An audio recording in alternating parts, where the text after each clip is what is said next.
Ya, pemirsa, pemerintah telah menugaskan Perum Bulog untuk kembali menyalurkan bantuan sosial beras kepada 10 juta keluarga penerima manfaat di seluruh Indonesia. Direktur Utama Perum Bulog Budi Waseso optimistis penyaluran beras ke 10 juta KPM akan berjalan dengan baik. Perum Bulog kembali mendapat penugasan dari pemerintah untuk menyalurkan bantuan sosial beras kepada 10 juta keluarga penerima manfaat atau KPM di seluruh Indonesia. Direktur Utama Perum Bulog Budi Waseso mengatakan masing-masing KPM akan mendapatkan bantuan sebanyak 15 kg beras per bulan. Oleh karenanya dibutuhkan 150.000 ton beras Bulog. Bulog juga diminta menyiapkan 450.000 ton untuk kebutuhan 3 bulan. Bulog akan mendapat penugasan dari Menteri Sosial. Kita akan menyalurkan kembali di seluruh Indonesia. Di seluruh Indonesia yang dalam 1 bulan itu kita harus bisa mendistribusikan di seluruh Indonesia. Untuk tahap pertamanya adalah 10 juta KPM yang masing-masing KPM itu mendapatkan 15 kg beras. Buas optimis penyaluran beras ke 10 juta KPM akan berjalan dengan baik jika dilakukan langsung oleh Bulog. Pasalnya terbukti saat kelancaran penyaluran bansos beras di Jabodetabek untuk 3,25 juta warga yang terdampak COVID-19 sebesar 25 kg per keluarga. Dari Jakarta, tim liputan iNews melaporkan.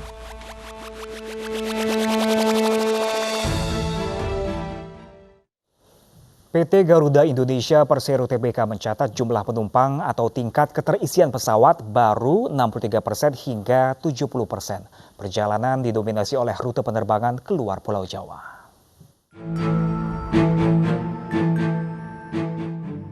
Emiten penerbangan plat merah PT Garuda Indonesia Persero Tbk GIAA mencatatkan jumlah penumpang atau tingkat keterisian maskapai belum mencapai 100% di era new normal. Direktur Utama Garuda Indonesia Irfan Setia Putra mengatakan tingkat keterisian penumpang baru mencapai 63% hingga 70% dari total kapasitas pesawat setiap penerbangan. Penerbangan didominasi penerbangan keluar kota tujuan Medan, Makassar, dan Balikpapan. Sementara untuk tujuan di dalam Pulau Jawa, jumlah penumpang menurun dan cenderung sepi. Irfan menduga masyarakat lebih memilih menggunakan mobil pribadi dan mengakses jalur tol Trans Jawa. Plus minus sih sama aja sih. Kadang-kadang ke Balikpapan kami, ke Ujung Pandang kami, Medan kami. Biasanya ngantar pulau yang lebih ramai ya. Karena kalau Trans Jawa itu Anda punya alternatif hari ini kan. Saya nggak bilang yang apa ya, mungkin lebih nggak ribet gitu. Nggak ribet gitu kan. Yaitu naik mobil sendiri, ini segala macam. Teman-teman yang ke Semarang yang biasanya dulu naik pesawat, sekarang katanya naik mobil. Tantangan lain yang harus dihadapi oleh Garuda Indonesia adalah membangkitkan kepercayaan masyarakat bahwa menggunakan transportasi udara sudah aman di era new normal. Oleh karena itu, Garuda Indonesia terus meningkatkan penerapan protokol kesehatan. Dari Jakarta, Muhammad Olga, iNews melaporkan. Sementara itu, pemirsa, di masa pandemi COVID-19, angka perceraian di Kota Semarang mengalami kenaikan. Fase Maret hingga Mei tercatat 533 kasus perceraian diajukan ke Pengadilan Agama Kota Semarang. Umumnya, perceraian dipicu karena masalah ekonomi.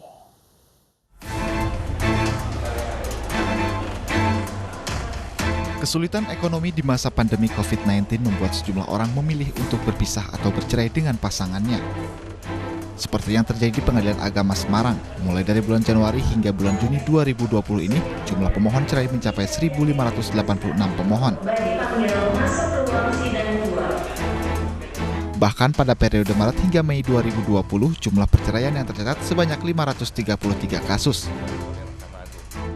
Setiap hari Pengadilan Agama Semarang sedikitnya menyidangkan lebih dari 100 kasus. Berdasarkan data dari Pengadilan Agama Kota Semarang, angka perceraian di Semarang pada bulan Maret terdapat 210 kasus, bulan April 226 kasus, dan sempat menurun pada bulan Mei di angka 98 kasus, kemudian kembali naik pada bulan Juni menjadi 291 kasus. Kasus pemohon cerai yang didominasi oleh wanita ini mayoritas karena alasan ekonomi. nggak pernah dikasih nafkah. Dia punya utang di bank, terus dia nggak mau bayar. Kendaraan ada satu di rumah saya, tapi atas nama saya. Kami jual untuk bayar utang-utang BRI. Dia sudah tidak ngakui anak juga, padahal dia punya anak. Meski angka perceraian tergolong tinggi, pihak Pengadilan Agama telah memberikan jalan mediasi, namun hal tersebut tidak banyak membuahkan hasil. Dari Semarang, Jawa Tengah, Wisnuwardana, iNews melaporkan. Sementara itu, pemirsa, seorang pemuda di Kabupaten Lombok Barat, Nusa Tenggara Barat menghebohkan warga lantaran menikahi dua gadis sekaligus secara bersamaan. Kedua gadis yang dinikahi ini merupakan saudara sepupu. Beginilah video kehebohan proses akad nikah seorang pemuda dengan dua orang istrinya yang direkam oleh warga setempat akhir pekan lalu.